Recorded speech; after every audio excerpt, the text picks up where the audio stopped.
Mailbag time here on the Cleveland Browns Report. I'm answering questions that came in during our live show, which airs on Wednesday afternoons. So let's get into our first question, which comes in via Super Chat from, or maybe not, from Joshua Miller.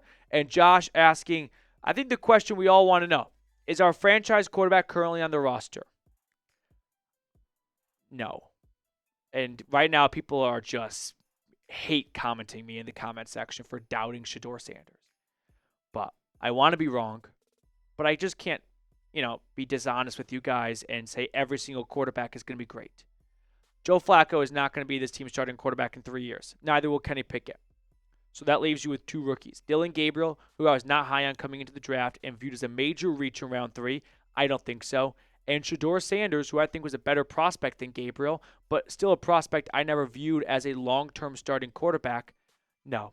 I think the Browns' starting quarterback will come out of next year's draft or the following year's draft.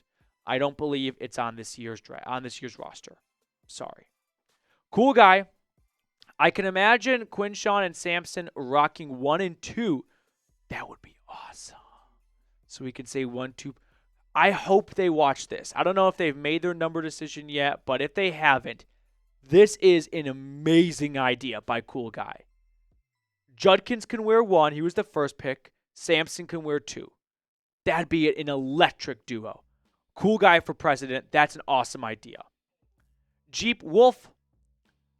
So with this full quarterback room, what's expected for the drama, hype, or whatever else? Are we talking about within the quarterback room? Here's what I'm going to speculate / predict happens.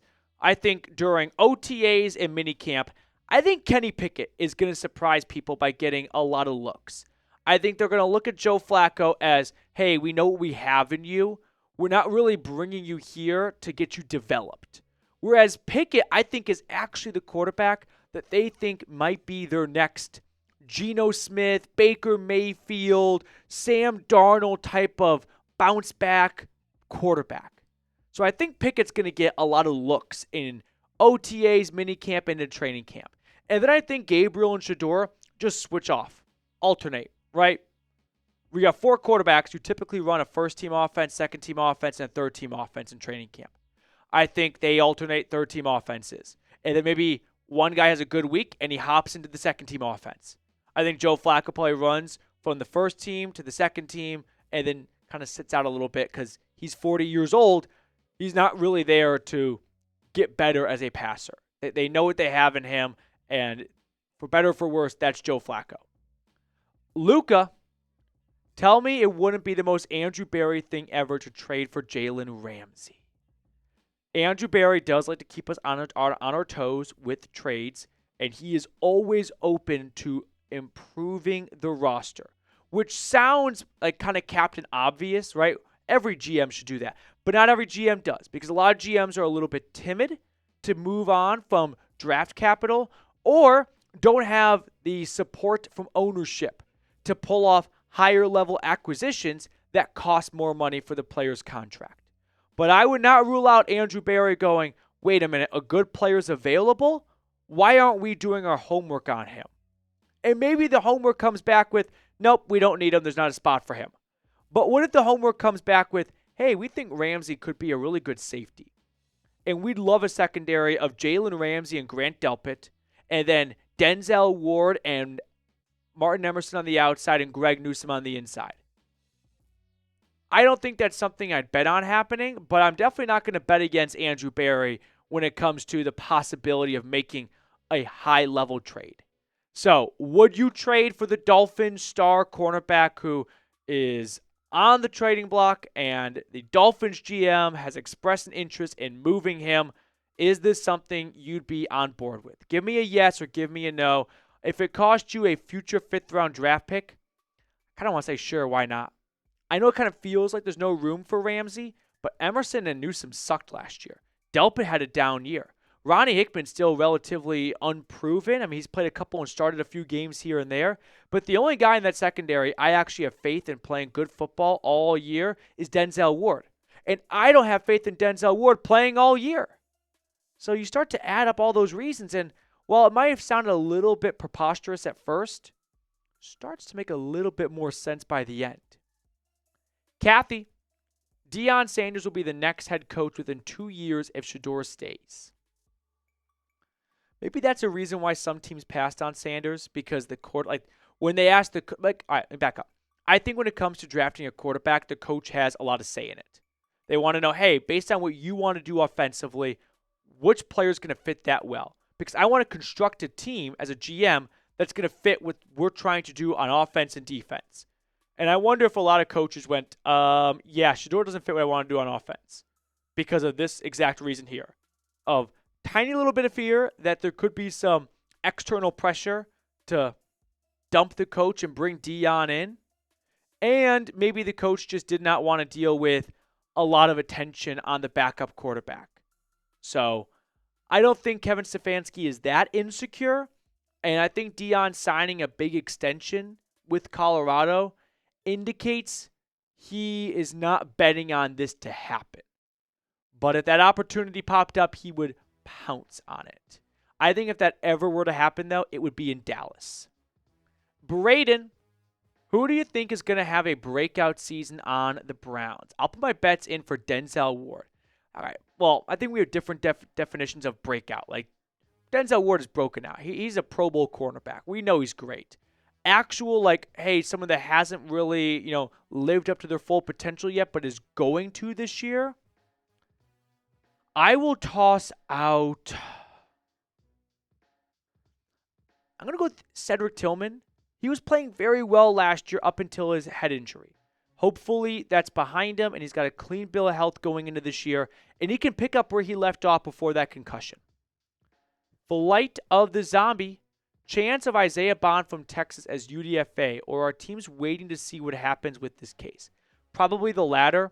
They're probably just not looking to be in the headlines for a UDFA. Like, the juice ain't worth the squeeze here, right? The juice might be worth the squeeze if that guy is like Laramie Tunsil and he's very good and expected to go round 1. But for someone that went undrafted, they might just decide, we'll let someone take on a little bit of that, media circus for signing someone who's awaiting trial. Or I think the Chargers might have been, I'm not really sure what's going on with Isiah Bond's trial, but probably waiting to see what happens. Brownie Nation, will there be any trades before next year? I feel like odds are yes. After the draft 2 years ago, Barry traded for Zadarius Smith. Last year, I don't remember him making a trade. Someone can correct me if I'm forgetting one. But I would say chances are in the preseason, some type of trade will be made. Roy from good old Germany. What about trading? Roy from good old Germany saying SS is giving people, a little bit of heebie-jeebies. Trading Shedeur Sanders to the Steelers when they do not get Rodgers. No. I'm not trading a quarterback to the Pittsburgh Steelers that could help Pittsburgh beat the Browns twice a year. Even if I think Shedeur is not going to be all that great of a quarterback, I'm not going to run that risk. Best case scenario, you get a 5th rounder from Pittsburgh. Worst case scenario, you got to deal with that for the next decade plus. No, not taking a chance on that. Okay, before we look at the rest of the questions, make sure you check out our friends over at Fanatics who've got awesome jersey sales right now. A Quinshon Judkins jersey, a Mason Graham jersey, a Shedeur Sanders jersey. Go to chatsports.com/CLE rookies. I put that link in the comments and description of today's video. So if you want to get your hands on a new Browns jersey while supporting the channel in the process, use this link.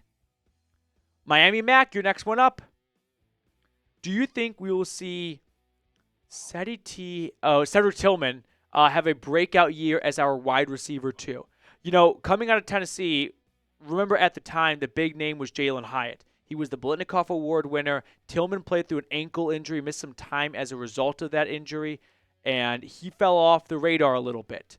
I think that Cedric Tillman showed last year he has a lot of potential, and if he can stay healthy and just play 15, 16, 17 games, we're looking at someone who I think in year 2 can put up 850 yards and 5 touchdowns. Or in year 3, I should say. 850 and 5 touchdowns in year 3. If I told you that right now, are you taking deal or no deal on that? I'm taking deal. I'm going to look at that as a very positive step forward in his 3rd season. Joshua Miller, would we have taken a second running back if we picked Genty? I would say no. Genty is just well too rounded of a back to then take someone who's going to take touches away from him after using a great asset on him. You can't use a top 10 pick on a running back and then the next day go, all right, who can we get that can take the ball out of Genty's hands? You took Genty top 5, top 10 because you wanted the ball in his hands. So then use your other asset on someone who can complement your team in other ways. I would say no, Josh. Thank you so much for your super chat, though. Really appreciate it. Christopher Sofira, supplemental draft is still possible for players. No one's been drafted from the supplemental draft in years. If you don't know, this is where Bernie came from. It's players who, for one odd reason or another, can't be drafted but can't go back to college. And what happens is they enter the supplemental draft, and if a team drafts them, whatever pick they used on them, they lose that pick in the next draft. I want to say the last player taken in the supplemental draft was Terrell Pryor. Someone fact check me, please. I thought there was a guy like 2 years ago who entered the draft and was going to be the first player in the supplemental draft for 6, 7, 8 years, but no team took him. So I think the last guy was Terrell Pryor. I have no idea who could qualify for the supplemental draft. It would kind of be like if Isiah Bond was not able to get into the draft, but also couldn't go back to Texas. That's how he could get into the supplemental draft. Dolphin X, Bills just signed Elijah Moore. We need someone at wide receiver 3. I wonder if Andrew Berry thinks Deontay Johnson is that someone at wide receiver 3. I don't like making that bet because I don't like Deontay Johnson's antics, the way he's bounced around from team to team. Not once, but twice last year. He was on a playoff team and managed to work himself off that roster. That does not seem like someone I want in my locker room. So unless he's had an attitude change, I'm not interested in Johnson. I don't have high hopes or high beliefs for him. I'm going to be a doubter and a naysayer here. Would love to be wrong, but no, I don't think that's going to be the case. All right, let's pick a card to wrap up the show. Okay. Are we ready to rumble? Let's see. King of Clubs. Okay, I'm going to go with the... sorry. Not going to pick that card. I'm going to go with the Jack of Clubs.